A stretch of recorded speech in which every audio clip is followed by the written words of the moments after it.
Starting with the name of Almighty Allah, who is the most merciful and the most beneficent. Assalamu alaikum to all students of English 101, and I warmly welcome to all of you in our channel whose name is VU Short Notes.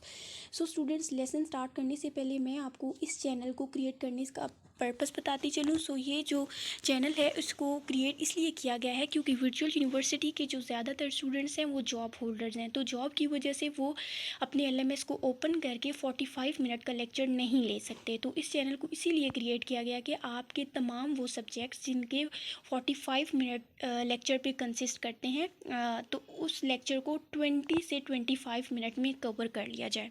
So I request you to please like and subscribe our channel, ताकि हमारे इस channel में upload होने वाले तमाम subjects के तमाम lectures आपको फ़ौरन से मिल सके। Okay, now let me start your lesson. So students, today we have to start lesson number 19. So it's about reading, scanning and language is the function. First of all क्या होता है, इस हेडिंग को explain करती चलूँ कि आपकी जो इंग्लिश लैंग्वेज होती है उसकी डिफरेंट फंक्शंस होते हैं। ठीक है, आपके जो डिफरेंट इंग्लिश में टेक्स्ट होते हैं, पैराग्राफ होते हैं, उनकी डिफरेंट टर्मिनोलॉजीज़ होती हैं, उसकी डिफरेंट मतलब होते हैं। यानी कि किसी पैराग्राफ को हमने किस सेंस में लेना होता है, किसको हमने किस सेंस में लेना होता है, उसका क्या मीनिंग होता है। तो इस चैप्टर में बेसिकली हमने क्या सीखना है कि हम कैसे स्कैन करेंगे। अगर हमें एक पैराग्राफ दिया हुआ है तो हमारे अंदर कैसे कैपेबिलिटी आएगी, हम कैसे स्कैन करेंगे, कैसे तज्जिया करेंगे कि ये जो पैराग्राफ है ये किस रूप में बयान किया गया, किस सेंस में इसको एक्सप्लेन किया गया। सो इस लेसन में हम लोगों ने क्या पढ़ना है, इसमें हमने पढ़ना है टाइप्स ऑफ मेमोरी। ठीक है, अगर हम कंप्यूटर की बात करते हैं तो कंप्यूटर की सबसे ख़ास जो करेक्टरिस्टिक है, जो सबसे ख़ास क्वालिटी है, वो इसकी मेमोरी है। ठीक है, अगर कंप्यूटर यूनिक है तो वो किसकी वजह से यूनिक है, वो अपनी मेमोरी की वजह से यूनिक है। तो कंप्यूटर की बेसिकली 3 टाइप्स ऑफ मेमोरी हैं जो कि हम इस लेसन में डिस्कस करने जा रहे हैं। First one is core memory, semiconductor memory को चिप मेमोरी भी कहते हैं, और bubble memory. How many types of memory do we have we have 3 types of memory: core memory, semiconductor memory and bubble memory। ठीक है, तो अब जो कोर मेमोरी है वो क्या होती है कि the memory of the first computer, जो सबसे पहले कंप्यूटर इन्वेंट हुआ था उसकी जो मेमोरी थी उसको कैसे डिज़ाइन किया गया था। ठीक है, यानी कि कुछ जो है वो वायर्स ले ली गई थी, वो वायर्स वर्टिकली और हॉरिजॉन्टली एक दूसरे के क्रॉस कर रही थी। ठीक है, क्रॉस में अब देखिए यहाँ पर एक वर्ड लिखा हुआ है इंटरसेक्शन। तो इंटरसेक्शन क्या होता है कि एक ऐसा पॉइंट जहाँ पर 3 से 4 चीज़ें आके मिलती हैं या एक दूसरे को क्रॉस करती है, तो उसको हम कहते हैं इंटरसेक्शन। तो वो जो वायर्स थी वो वर्टिकली और हॉरिजॉन्टल एक दूसरे को क्रॉस कर रही थी, और जब वो क्रॉस कर रही थी तो उससे क्या बन गया था, उससे एक स्मॉल फेराइट रिंग, ये देखिए स्मॉल फेराइट रिंग बन गया था। ठीक है, तो इसको क्या हुआ कि ये जो स्मॉल फेराइट रिंग था, ये इस रिंग की वजह से इस मेमोरी को कोर का नाम दे दिया गया। ठीक है, अच्छा, अब ये जो मेमोरी थी इसकी में अगर इसकी हम क्वालिटी की बात कर लें कि इसमें ऐसी क्या ख़ास बात थी कोर मेमोरी की, तो which was capable of being either magnetize और डीमैग्नेटाइज। ये जो मेमोरी थी वो उसको मैग्नेटाइज भी किया जा सकता था, डीमैग्नेटाइज भी किया जा सकता था। Every intersection has its unique address, यानी जितनी भी इंटरसेक्शन उसके अंदर हो रही थी, जहाँ पर बहुत सारी वर्टिकल एंड हॉरिजॉन्टल लाइंस एक दूसरे को क्रॉस कर रही थी, हर एक की अपनी सिग्निफिकेंस थी, अपनी इंपॉर्टेंस थी। ठीक है जी, कुछ को मैग्नेटाइज किया जा सकता था, कुछ को डीमैग्नेटाइज किया जा सकता था। ठीक है, एंड ओके, बस इसमें यही है। नेक्स्ट जो हमारी है कि सेकंड, ईच कोर रिप्रेजेंटेड अब बाइनरी डिजिट्स, हर जो उसका एक कोर था, स्पेसिफिक कोर, वो एक मखसूस डिजिट को प्रेजेंट कर रहा था। बाइनरी होते हैं 2, binary mean 0 and 1, 2 digit binary किसको कहते हैं, 0 and 1। Depending on it's state, early computers had capacity of 80,000 bit. ठीक है, उसमें जो पहले के जो कंप्यूटर थे उसमें कितनी कैपेसिटी होती थी, उसमें 80,000 बिट्स की होती थी। लेकिन अब जो हमारे पास कंप्यूटर हैं उसमें मिलियन ऑफ बिट्स है। ठीक है, अब अनकाउंटेबल बिट्स उसमें स्टोर होते हैं, यानी कि हम जो है अपनी बुक्स को बहुत टाइम तक, बुक्स हो गई कुछ भी हो गया, उसको हम एक लॉन्ग टाइम के लिए सेव कर सकते हैं। Throughout 1950s and 1960s up to mid, core memory dominated the market, यानी कोर मेमोरी वो फिर ख़त्म होती गई। ठीक है, 1970s की अगर बात करते हैं, वॉज फर्दर डेवलपमेंट, यानी कि अगर 1970s में आते हैं तो कंप्यूटर की फील्ड में बहुत सारी चेंजेस लाए गए। ठीक है, This was ability to thousands integrated circuits into tiny chips of silicon, यानी बहुत सारी चेंजेस हुए जिसमें उन्होंने जो इंटीग्रेटेड सर्किट्स थे उसको टाइनी चिप्स बना दिए गए। वो जो चिप्स थी वो बेसिकली सिलिकॉन से बनाई गई, ठीक है। विच इज़ अब सिलिकॉन क्या है, जो कि एक नॉन मेटेलिक एलिमेंट होता है, ठीक है। और इसके अंदर कौन सी सेमीकंडक्टर की करैक्टरिस्टिक्स होती है। Chips have thousands of identical circuits. फिर उस चिप्स में, यानी इसको जब चिप्स में कन्वर्ट किया तो चिप्स के अंदर बहुत सारे सर्किट्स लगाए जा सकते थे, ठीक है। और इसी तरह इसके साइज़ में भी चेंजेस कर लिए गए। नेक्स्ट है more over the size of components containing the circulatory can be consider, यानी इसके अलावा कंप्यूटर की साइज़ पे भी गौर किया गया, ठीक है, मिनी से माइक्रोज में एज अ रिजल्ट, जिसके नतीजे में कंप्यूटर जो है वो स्मॉलर होते गए। यानी जब कंप्यूटर के साइज़ के बारे में बात आई, जैसे जैसे वक्त आगे जाता गया कंप्यूटर के साइज़ पर उन्होंने फोकस किया, उसके साइज़ को छोटा कर दिया। और जैसे जैसे कंप्यूटर का साइज़ छोटा हो गया उसकी मेमोरी ज़्यादा से ज़्यादा तेज़ होती गई, ठीक है। इसमें ये नेक्स्ट हमारा है another development in the field of computer memory is, next जो है वो इम्पॉर्टेंट क्या है कि बबल मेमोरी। अब बबल मेमोरी में क्या होता है, the concept consist creating a thin film of metallic alloys over the memory board. जो आपका मेमोरी बोर्ड होता है उसके ऊपर एक अलॉय बना हुआ होता है, ठीक है। When this film is magnetize, उस फिल्म को जैसे ही मैग्नेटाइज करते हैं, यानी उसमें मैग्नेटिक यू कैन से कि मैग्नेटिक अफेक्ट प्रोड्यूस कर दिए जाते हैं, तो उसमें मैग्नेटिक बबल्स बनते हैं, ठीक है। द प्रेजेंस और absence which present one bit information, जिसमें हमारे पास फिर इंफॉर्मेशन जनरेट होती है। These bubbles are extremely tiny about 0.1 micrometre in diameters, okay. And the last one is there for a magnetic bubble memory can store information in, इस बात से क्या जाहिर हुआ कि जो हमारी बबल मेमोरी है उसमें अभी आप देखें सिर्फ अगर एक ही बात हो तो 0.1 माइक्रोमीटर्स जो कि डायमीटर्स में होती है, इतनी इन्फॉर्मेशन स्टोर हो सकती है। तो उस बात से ये जाहिर हुआ कि जैसे जैसे दौर आगे बढ़ता गया तो कंप्यूटर के साइज़ पे, उसकी मेमोरी पे तवज्जो देती गई। फिर जो बबल मेमोरी होती है उसमें ज़्यादा डेंसिटी होती है, वो ज़्यादा इन्फॉर्मेशन को स्टोर कर सकता है, ठीक है। तो अच्छा नेक्स्ट है, अब हम लोगों ने कर लेना है there is probably a lot more to learn about and research in the field, okay. Next है मेन आइडिया। अब ये जो हमने पढ़ा है, लेसन पढ़ा है, हमने टाइप्स ऑफ मेमोरी पढ़ी है, इनमें से अगर मेन आइडिया क्या होता है बच्चों, मेन आइडिया के बारे में मैंने आपको बताया था, जो कि आपका सेंट्रल आइडिया होता है। And what is central idea, जो आपका मरकज़ी ख्याल होता है, जो सिर्फ टू द पॉइंट बात होती है। लेट्स सपोज कि फॉर एग्जांपल आप लोगों ने कोई ड्रामा देख लिया, ठीक है, आप लोगों ने कोई ड्रामा देखा है, नेक्स्ट डे आपकी फ्रेंड या वट एवर कोई आपसे पूछता है कि आपने रात को ड्रामा देखा तो क्या हुआ, तो आप उसमें क्या बताएंगे, आप उसमें सिर्फ मेन बताएंगे, आप ये तो नहीं बताएंगे फ़िलहाल उस टाइम बाहर गया, अंदर आया, खाना खाया, उस सब को आप स्किप कर देंगे। जो मेन बात होगी वो आप बता देंगे। तो ये जो आपकी मेन बात होती है दैट इज़ जो मेन आइडिया, ठीक है। यानी एक ऐसी बात या एक ऐसा जुमला जिसमें बाकी तमाम की तमाम स्टोरी आपकी कवर हो जाए। तो ये जो अभी हमने ऊपर जितना भी टेक्स्ट पढ़ा है उसमें आप क्या प्रेफर करेंगे कि which will be the best main idea. So number one is core memory was the first type of computer memory developed.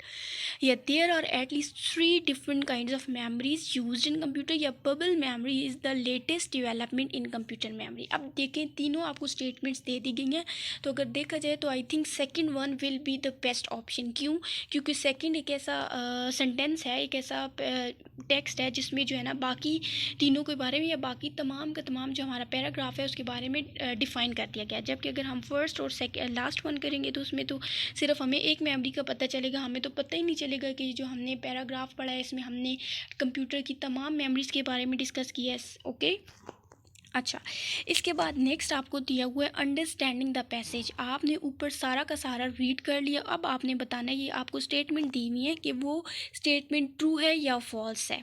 The most important function of the computer is to hold information in its memory in order to process it. Yes, computer का most important काम क्या है कि ज़्यादा से ज़्यादा अपने अंदर क्या करे कि चीज़ों को स्टोर कर सके। Mini computers, micro computers and mini frames all have same kind of memory. Yes, ये बात भी हमारे जितने भी कंप्यूटर हैं, चाहे वो मिनी है, चाहे वो माइक्रो है, चाहे वो मेन फ्रेम्स कंप्यूटर हैं, तीनों जो मेमोरीज होती हैं वो एक ही किस्म की होती हैं। इसके बाद है semiconductor memory was developed before the core memory and after no semiconductor, ये फॉल्स है। ठीक है, सबसे पहले कौन सी मेमोरी पढ़ी थी हमने? कोर मेमोरी के बारे में पढ़ा था। Core memory uses all small metal rings which can be, yes मैंने आपको बताया था कि वो वर्टिकल्स होते हैं, हॉरिजॉन्टल होते हैं, इंटरसेक्शन पॉइंट्स पे मिलते हैं और उनमें क्या एबिलिटी होती है कि वो मैग्नेटाइज और डीमैग्नेटाइज दोनों किए जा सकते हैं। ठीक है, इसके बाद नेक्स्ट हम लोगों ने पढ़ा है कि द स्टेट ऑफ कोर, जो कोर की स्टेट होती है वो हमारे पास बेसिकली बाइनरी स्टेट में होती है, यानी कि 0 और 1।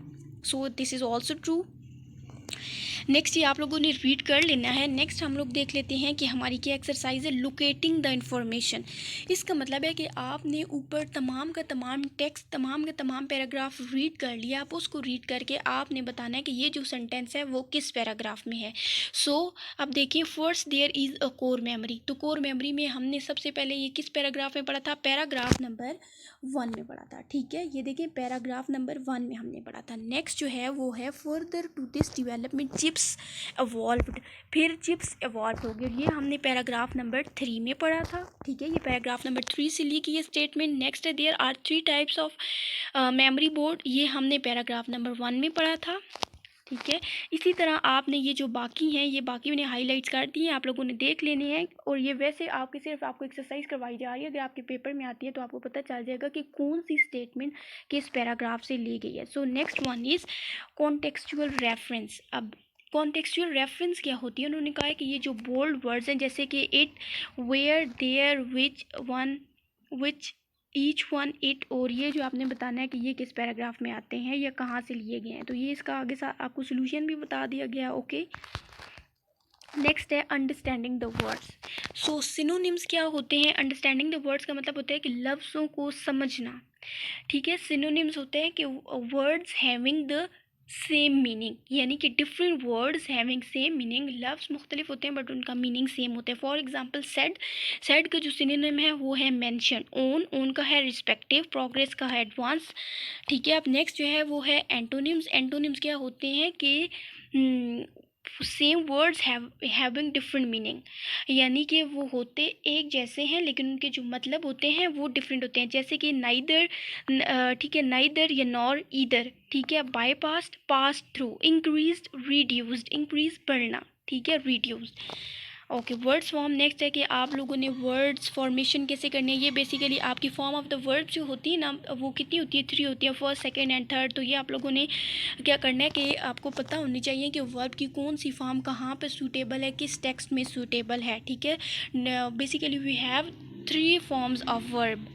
सो वेयर व्हेन अ प्रोग्राम, जिन्होंने खुद ही सॉल्व किया हुआ है और उन्होंने देखिए अल्टरनेशन, ऑल्टर एंड ऑल्टर्ड, ये तीनों क्या है? ये वर्ब की 3 इकसाम है और इन तीनों को हमने पढ़ना है और हमने बताना है कि कौन सी जो है वो कहाँ पे आती है। जैसे कि when a program doesn't work properly, it is often necessary to make alteration to it, कि हमें उसमें तब्दीलियाँ कर देनी चाहिए। इसी तरह फिर हमने बताना है अल्टर्ड कहाँ पे सूटेबल है एंड ऑल्टर्ड कहाँ पे सूटेबल है। सिमिलरली अगेन हमारे पास फिर फॉर्म ऑफ द वर्ब्स आ गए, electricity, electric, electrical and electrically. ठीक है, ये आपका सॉल्व हुए हैं, जिसको मैंने रेड करके हाईलाइट कर दिया है। तो इस टेक्स्ट का या इस एक्टिविटी का क्या मकसद है कि आप लोगों को फॉर्म ऑफ द वर्ब से भी फैमिलियरिटी होनी चाहिए। ठीक है, आपको पता होना चाहिए कि कौन सी फॉर्म ऑफ द वर्ब कहाँ पे यूज़ करते हैं। सो नेक्स्ट वन जो है वो हमारी ये कंटेंट रिव्यू। कंटेंट रिव्यू में हम लोगों ने बताना है, ये फिल करना है कि लार्ज क्या चीज़ थी, कब डेवलप हुई, क्या वो फर्स्ट मेमोरी थी, सेकंड थी, थर्ड थी। नेक्स्ट है फोकस रिव्यू। फोकस रिव्यू में उन्होंने खुद ही सॉल्व किया हुआ है। The time sequence, the computer had memories up of kind with vertical and this. Okay, next one is adding the information. ये आप लोगों ने खुद ही फिल इन द ब्लैंक्स। ये देखिए वो अगेन रिपीट कर रहे हैं कि कौन सी चीज़ जो है वो पैराग्राफ नंबर 3 से ली गई है और पैराग्राफ नंबर 3 से, और इस तरह देख के आप लोगों ने सॉल्व करना है। Next important thing is focus, giving an explanation और डेफिनेशन। इसका क्या मतलब है? इसका मतलब होता है कि जो आपको एक मखसूस टॉपिक दिया गया उसके बारे में आप लोग जानकारी रखते हो। ठीक है, जानकारी रखने के साथ साथ क्या हो कि आप उसकी जो है ना वजाहत दे सकते हो। किसी को कोई चीज़ आपने समझानी है, एक टॉपिक है तो अगर टॉपिक है तो टॉपिक को आप कैसे एक्सप्लेन करेंगे, कैसे उसको डिफ़ाइन करेंगे? अगर आपको खुद जानकारी होगी, उसका पता होगा, ठीक है, उसके बारे में एविडेंस होगा, यानी आप कोई बात दलील दे के कर सकते हैं। तो दिस इज़ योर डेफिनेशन और एक्सप्लेनेशन।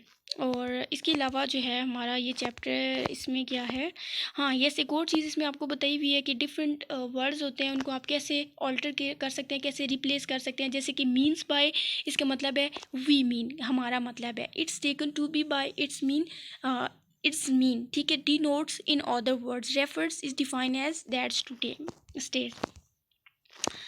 अच्छा जी, नेक्स्ट जो है वो अगेन वही सारी आपकी रिपीट हो रही है। अब हम लोग देख लेते हैं कि करेक्टरिस्टिक्स के बारे में देख लेते हैं। टर्म अ कोर, अब एक कोर जो है इसका किस ग्रुप में, कोर क्या होता है, फेराइट रिंग, जिसमें मैंने आपको बताया था एक कोर बनता है और उसमें मैग्नेटाइज एंड डीमैग्नेटाइज की, ये वही चीज़ें आपकी रिपीट हो रही हैं। सिलिकॉन क्या होती है, is non metallic element. Silicon जो होता है वो नॉन मेटेलिक एलिमेंट होता है और इसमें क्या करेक्टरिस्टिक होती है, इसमें सेमीकंडक्टर की करेक्टरिस्टिक्स होती हैं। अच्छा जी, इसके बाद आपको एक और एक्टिविटी दी गई है, उसमें आपको क्या बताया गया है, ठीक है। इसमें देखिए मैंने 2 वर्ड्स को हाईलाइट किया। इन वर्ड्स को आपने देखते हुए बताना है कि अगर आप कंप्यूटर पढ़ें तो कंप्यूटर से सुनते ही क्या लगता है, ये क्या चीज़ है। कंप्यूटर ऑफ कोर्स मशीन है, ठीक है। अगर अबैकस के बारे में बात कीजिए, अबैकस जैसे ही आपके कानों में ये आवाज़ आती है, जैसे you read this word then you analyse bead frame, ठीक है। एक फ्रेम जिसमें बहुत सारे बीट्स लगे हुए होते हैं। इनपुट के बारे में अगर आप, इनपुट एक लफ्ज़ है इनपुट, तो इनपुट क्या है, इनपुट एक इन्फॉर्मेशन है, ठीक है। सिस्टम जो है वो क्या होता है, इसमें मिक्सचर होता है डिफरेंट पार्ट्स का। लार्ज कंप्यूटर सिस्टम, अगर एक बड़े कंप्यूटर सिस्टम के बारे में बात की जाए तो लार्ज कौन से होते हैं, जो मेन फ्रेम कंप्यूटर्स होते हैं। ओके, अब मैं आपको इस लेसन का जो है वो बता देती हूँ, मेन आइडिया समरी बता देती हूँ। उसमें बेसिकली हमने टाइप्स ऑफ कंप्यूटर पढ़े हैं। So there are 3 types of computer होते हैं। फिर हमने पढ़ा है कि कौन सी मेमोरी में क्या करेक्टरिस्टिक्स होती हैं, ठीक है। इनको एक दफ़ा आप लोगों ने कर लेना है, रीड कर लेना है। अगर आप लोग रीड ना भी करें, आप लोग सिर्फ इस लेसन को एक दफ़ा सुन लेते हैं तो आप लोगों का ये लेसन पेपर के लिए प्रिपेयर हो जाएगा। एंड अगर आपको कोई कन्फ्यूजन है, कोई प्रॉब्लम है, आप लोग कमेंट्स के थ्रू पूछ सकते हैं। And I request you to please like and subscribe our channel. Thank you so very much.